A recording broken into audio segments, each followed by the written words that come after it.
Next हमारा है गोलीय अपवर्तक पृष्ठ के लिए सूत्र की स्थापना करो। तो गोलीय अपवर्तक पृष्ठ के लिए सूत्र क्या होता है?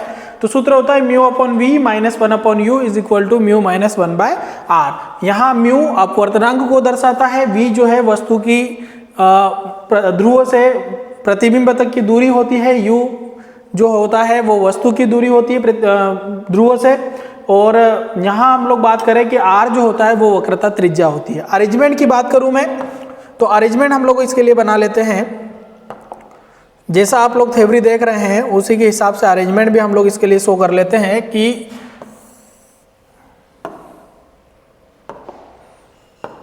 ये हम लोगों ने मान लिया एक मुख्य अक्ष है, मुख्य अक्ष पर हम लोगों ने अपवर्तक पृष्ठ रखा हुआ है, गोलीय अपवर्तक पृष्ठ से अपवर्तन की जो कि हम लोग बात कर रहे हैं। आप चाहे तो इस अपवर्तक पृष्ठ को नाम भी दे सकते हैं, मैंने नाम दे दिया M1 M2, ठीक है। इसके सामने एक बिंदु वस्तु O रखी हुई है, एक बिंदु वस्तु O रखी हुई है, ठीक है। तो इससे पहले चूंकि अपवर्तन की बात हो रही है तो अपवर्तन के लिए जो सबसे इंपॉर्टेंट चीज होती है वो है अभिलंब। तो हम सबसे पहले तो अभिलंब की बात कर ले। तो अभिलंब हम मान लेते हैं कि बिंदु वस्तु के कारण सबसे पहली चीज तो हम लोग मान लेते हैं कि अभिलंब जो है ये अभिलंब हम लोगों ने मान लिया, नाम में दे देता हूं उसको AC, ठीक है। हमेशा केंद्र पर अभिलंब होता है, ठीक है। O से निकलने वाली किरण, O से बिंदु O से निकलने वाली किरण अपवर्तन के पश्चात ये O से निकलने वाली जो किरण होती है वो अभिलंब की ओर झुक जाती है, ठीक है। तो अभिलंब की ओर जो झुकती है तो उसको हम लोग पीछे की तरफ ड्रॉ कर लेते हैं बेटा, और यही हमारा जो फाइनल इमेज या प्रतिबिंब बनता है वो बनता है, ठीक है। तो चूंकि ये जो कोण है, मैं अगर बात करूं O की, तो ये हमारे लिए आपतित किरण का दर्शाती है, ये अपवर्तित किरण को दर्शाती है, ठीक है। और ये जो है यह हमारे लिए अभिलंब का काम करता है। तो अभिलंब और आपतित किरण के बीच बना कोण कोणाई होगा, ठीक है। और अभिलंब और अपवर्तित किरण के बीच बना कोण जो होगा वो कोण क्या होगा? R। इसको थोड़ा सा ध्यान रखिएगा। दूसरा मैंने माना है कि आपतित किरण, अपवर्तित किरण तथा अभिलंब एक दूसरे के साथ अल्फा बीटा गामा कोण बनाते हैं, और जहां ये एक दूसरे को प्रतिच्छेद करते हैं, ये बात करें हम लोग तो ये जो होता है अपवर्तक पृष्ठ का ये ध्रुव होता है बेटा, ठीक है। तो माना O मुख्य अक्ष पर एक बिंदु वस्तु है जिससे निकलने वाली किरण गोलीय अपवर्तक पृष्ठ से अपवर्तन के पश्चात अभिलंब AC की ओर झुककर AI मार्ग का अनुसरण करती है। माना आपतित किरण, अपवर्तित किरण तथा अभिलंब मुख्य अक्ष के साथ क्रमशः अल्फा बीटा और गामा के कोण बनाते हैं, ठीक है। ये चूंकि इधर चली जाती है, आप अभिलंब की ओर झुक जाती है, जिसको हम लोग इमेजिनरी पीछे की तरफ ड्रॉ करते हैं, ये बात ध्यान रखिएगा, ठीक है।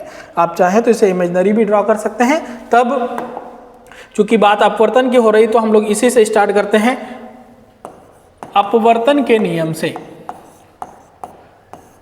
अपवर्तन के नियम से, अपवर्तन का नियम यह बोलता है कि जब कोई प्रकाश किरण एक माध्यम से दूसरे माध्यम में जाती है तो उनके जो आपतन कोण तथा अपवर्तन कोण की ज्या है उनका अनुपात एक नियतांक के बराबर होता है, जिसे हम लोग स्नेल का नियम भी कहते हैं, ठीक है। यदि I व R के मान छोटे हों, यहां पर एक परिकल्पना अप्लाई करेंगे हम लोग कि I व R के मान छोटे हों, तब फंक्शन हट जाएंगे तो साइन I के जगह हम लोग रखेंगे, साइन I के अप्रोक्सीमेटली इक्वल रखेंगे I को, और साइन R के अप्रोक्सीमेटली इक्वल रखेंगे बेटा R को।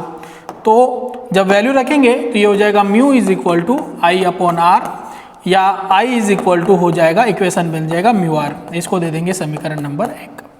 हमारा टारगेट ये है, यहां से हमारे क्वेश्चन का स्टार्ट होता है, यही एक इंपॉर्टेंट पॉइंट ऑफ व्यू बनता है और यहीं से हमारे क्वेश्चन का स्टार्टिंग होता है, ठीक है। हमें I व R के मान ज्ञात करना है। आप त्रिभुजों में देखेंगे तो दो त्रिभुज बन रहे हैं, त्रिभुजों में हम लोग I व R के मान निकालने के लिए कैसे ज्ञात करेंगे? तो I और R के मान ज्ञात करने के लिए आपको त्रिभुजों का जरूरत पड़ेगा। त्रिभुजों की मैं बात करूं यदि, तो पहले I व R के मान के लिए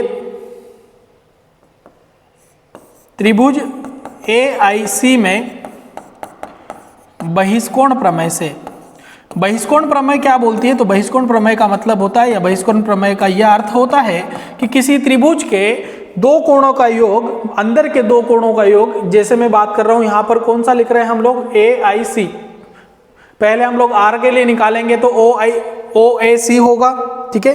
तो पहले हम लोग ओ ए सी या दोनों निकाल सकते हैं, पहले हम लोग ए आई सी जो त्रिभुज ले लिया उसी के लिए सॉल्व कर लेते हैं। तो अंदर का एक कोण जो होता है बाहर के दो कोणों के योग के बराबर होता है, सॉरी अंदर के दो कोणों का योग बाहर के कोण के बराबर होता है। तो ए आई सी क्या है, ए आई सी, इसमें अंदर का कोण है आर और बीटा और गामा, ठीक है। तो बाहर का कोण है गामा, तो ये हो जाएगा gamma is equal to r plus beta, ठीक है। अगेन मैं आपको समझा देता हूं, ये दो अंदर के कोण है आर और बीटा, और गामा बाहर का कोण है, तो बाहर के कोण का योग, चूंकि यहां से हमें आर मिल रहा है तो आर बराबर हो जाएगा बेटा गामा माइनस बीटा, ठीक है। ऐसे ही इसी प्रकार त्रिभुज ओ ए सी में, चलिए सर एक आर के लिए भी बात कर ले, तो ओ ए सी में, ओ ए सी में कोण कौन सा बन रहा है, आई, यहाँ बन रहा है अल्फा और बाहर की तरफ बन रहा है गामा, ठीक है। पूर्ण कोण की बात करेंगे तो गामा इज इक्वल टू आपको मिलेगा आई प्लस अल्फा, चूंकि आई का मान चाहिए तो आई इज इक्वल टू हो जाएगा गामा माइनस अल्फा।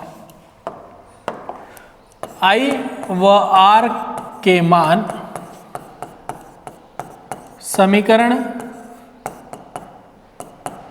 1 में रखने पर, बस ऐसे इक्वेशन निकालना, आगे की तरफ बढ़ते जाएंगे, ठीक है। आई व आर के मान समीकरण 1 में रखेंगे, आई का मान है हमारे पास gamma minus alpha is equal to mu into gamma minus beta, mu का अंदर मल्टीप्लाई करें तो ये हो जाएगा gamma minus alpha is equal to mu gamma minus क्या हो जाएगा बेटा म्यू बीटा, ठीक है। गामा वाला पोर्शन एक साइड कर लीजिए, तो यहां बचेगा माइनस अल्फा, ये इधर आएगा तो प्लस का हो जाएगा mu beta is equal to यहां बचा हुआ है म्यू गामा, ये उधर जाएगा तो माइनस का हो जाएगा गामा, ठीक है। दोनों में से टर्म आपको दिख रही गामा कॉमन आ रहा है, तो ये रहेगा minus alpha plus mu beta is equal to gamma common आ रहा है, बच रहा है म्यू माइनस 1, इसको दे दीजिए समीकरण नंबर 2, ठीक है। ऐसे दो समीकरण हम लोगों ने बना दी। अब हमें मान किसके चाहिए, अब हमें मान चाहिए अल्फा बीटा और गामा के, तो इसके मान के लिए बात करें आगे हम लोग, जैसे इक्वेशन आगे बढ़ती जा रही है हमारी टास्किंग भी बढ़ती जा रही है अल्फा बीटा व गामा के मान के लिए। चूंकि आपने डायग्राम में देखा कि अल्फा बीटा और गामा जो है वो कोण को दर्शाते हैं, तो कोण बराबर होता है चाप बटे त्रिज्या, अल्फा बीटा गामा के मान के लिए कोण बराबर होता है चाप बटे त्रिज्या। तो मैं बात करूं अल्फा की, बीटा की और गामा की, पहले तो इनके मान निकाल लेते हैं। तो डायग्राम में अगर हम लोग देखेंगे तो चाप जो है वो सभी के लिए एपी है। दूसरी बात, मैं अगर इनके मानों को रिप्रेजेंट करूं तो ये पी से ओ तक की जो डिस्टेंस होती है, पी से ओ तक की डिस्टेंस मतलब ध्रुव से वस्तु तक की दूरी, इसको किससे दर्शाते हैं, तो ध्रुव से वस्तु तक की दूरी को u से दर्शाते हैं, चूंकि इसके इस साइड है इसलिए ऋणात्मक होगी।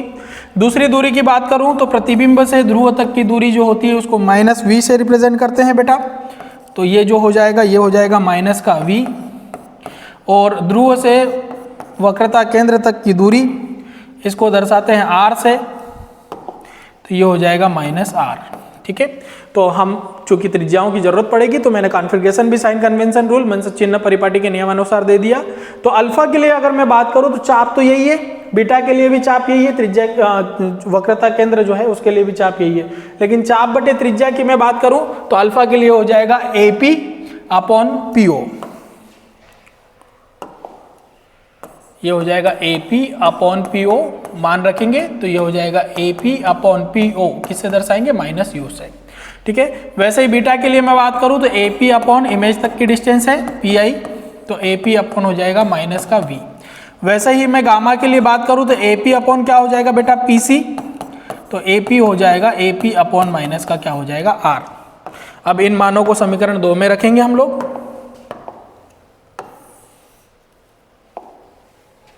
अल्फा बीटा व गामा के मान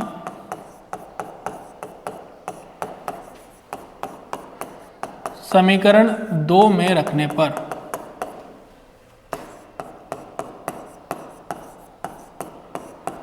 चलिए समीकरण 2 पहले लिख ले। समीकरण 2 क्या आई है, minus alpha plus mu beta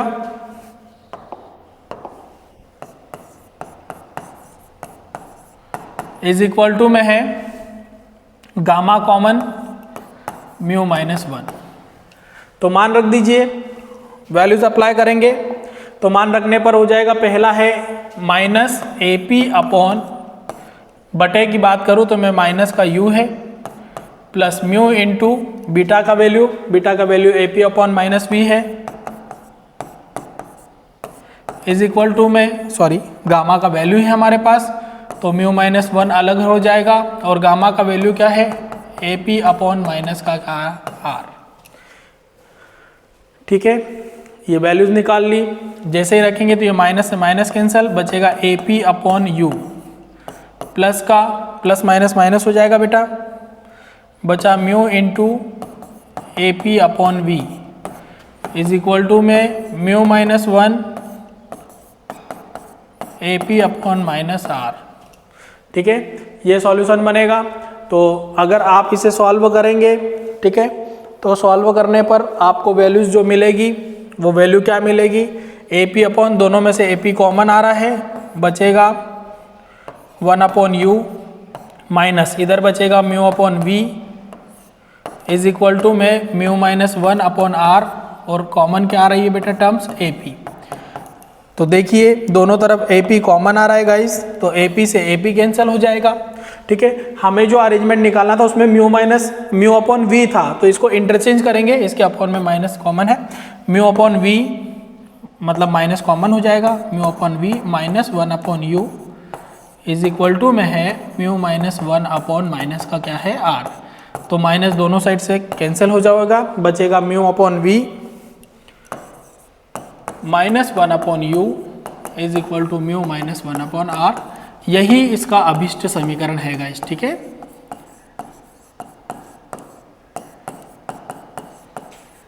तो इंपॉर्टेंट क्वेश्चन है, डेरिवेशन आसानी से समझना, सॉल्व करना। Thank you so much guys, practice करते रहिएगा।